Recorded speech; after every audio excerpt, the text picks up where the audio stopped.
So I was kind of perplexed about what I was going to say today because I'm not a media expert by any stretch of the imagination. But I was speaking with Jonathan Pajot this morning because he's staying in the same Airbnb as my wife and I. And he suggested that I talk to you about my experiences with media over the last year. And I thought, well, that's something I know about, so it's always good when you're talking to people to talk about something that you know about. That's actually a really good tip for public speaking.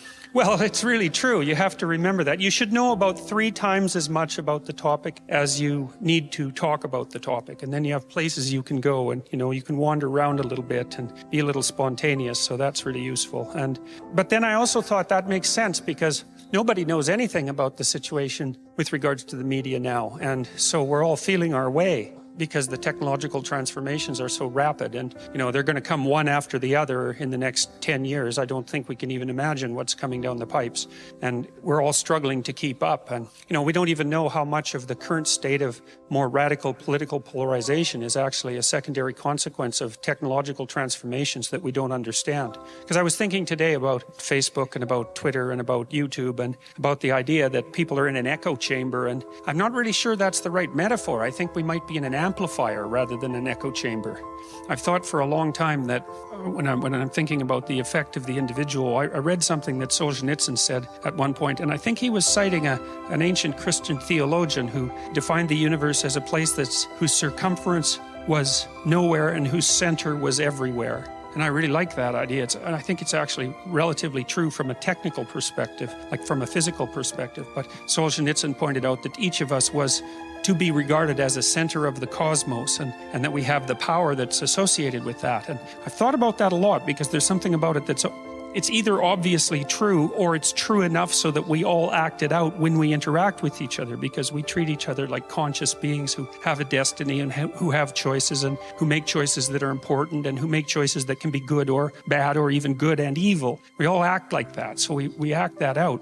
And I was thinking that you can think of network models in that way, You can think of human beings as like 9 billion dots in a row and there's no connections between the dots. And then you're sort of like a dust mote in the wind and who the hell cares what you think anyways, and you don't have any impact on things. Or you can recognize that you're at the center of a networked system and that, 1,000 people, or you will in your lifetime, or perhaps more than 1,000 people. And then they know 1,000 people. So you're separated by one person from 1,000,000 and 2 people from 1,000,000,000. And that's a much better way to think. And we are seriously networked together. And we're networked together more now than we ever have been. And so one of the things that might mean is that the choices you make are amplified and distributed not only far faster than they ever have been, but with far more impact. And, one of the things that Carl Jung pointed out was that he had this idea that when science, alchemy is the root of science. In some sense, it's the dreamlike substrate out of which science emerged. And alchemy was a kind of weird admixture of religious thinking and scientific thinking because those two things hadn't been differentiated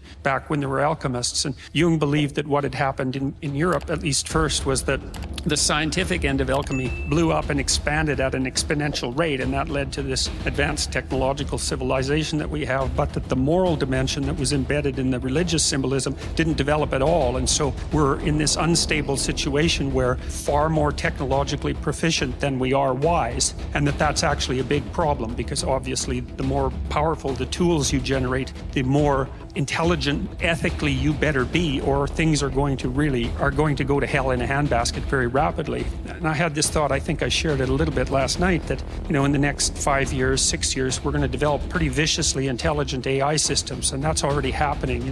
They're monitoring YouTube and they're monitoring Facebook and they're monitoring Google, and they're trying to make ethical decisions, these AI systems. And the problem is that the ethical presuppositions of the programmers are being embedded into the infrastructure of the net, and that's a hell of a thing to think, because it means that for better or worse, we're building automated intelligences that reflect our own morality.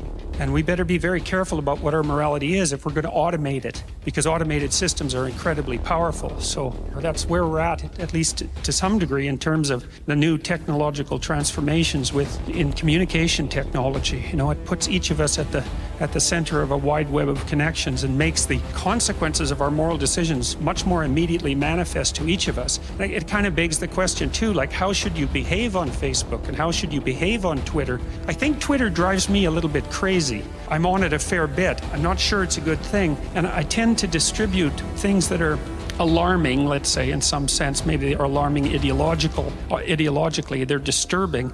And I was thinking about that today in preparation for this talk, and I wasn't really sure that was necessarily a good idea, because there are a lot of alarming things happening all the time, everywhere, obviously.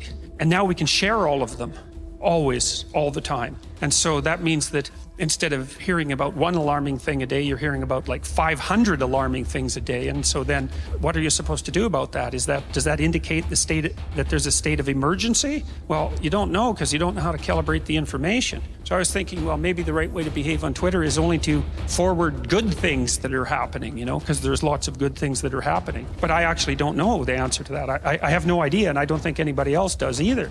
I do know that there are studies with regards to Facebook that show that the more time that you spend on Facebook, the more depressed you are. And that it looks like it's a causal relationship rather than just a correlational relationship. And it seems to have something to do with the fact that Facebook is one of those platforms where everybody puts up an advertisement for their life, right? It's like, here I am with my new girlfriend in the Bahamas being happy, and here I am on a mountain being happy. And it's like, it's not you like miserable with a cover over your head, unable to get out of bed. You don't broadcast that. You can think, well, that means you're presenting people with a falsely positive view of your life, and then they compare their lives to it, and they come up short, and you think, well, that's a kind of deception. But by the same token, you don't stop random strangers on the street and tell them how miserable your life is, right? They don't want to hear about that. They want to see a facade of normality in, just casual day-to-day interactions. And so part of pro-social behavior is only to put what's at least, normative and good forward.